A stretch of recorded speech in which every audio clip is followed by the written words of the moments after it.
I am the Tofu Golem. Please enjoy the video. In this video, I will show how to make sliding mosquito net at home full guide. Measure your window opening, cut frame pieces to size, and gather mesh, rollers, and tools to begin assembly. Start by assembling the frame with mitered corners and secure with screws and corner brackets. Install the track on the top and bottom, fit rollers into the frame, and test the sliding action before final trimming and sealing.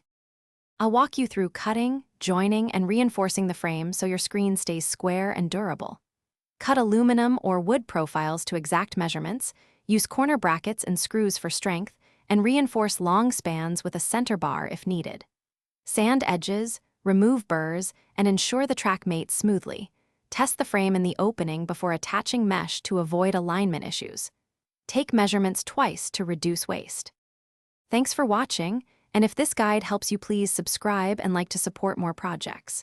Quick recommendation: the bottle you see here is Droplet Stay Hydrated Anywhere with the Oala water bottle, a handy companion while measuring and cutting. It fits cup holders and keeps drinks cold during long build sessions. Check the description for the link and other deals, and consider subscribing for future DIY guides.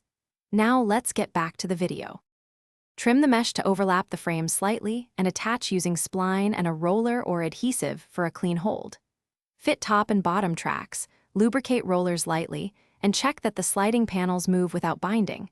Adjust track alignment as necessary. Seal gaps with weather stripping, trim excess mesh neatly, and show how to replace panels for cleaning or seasonal storage to keep insects out long-term.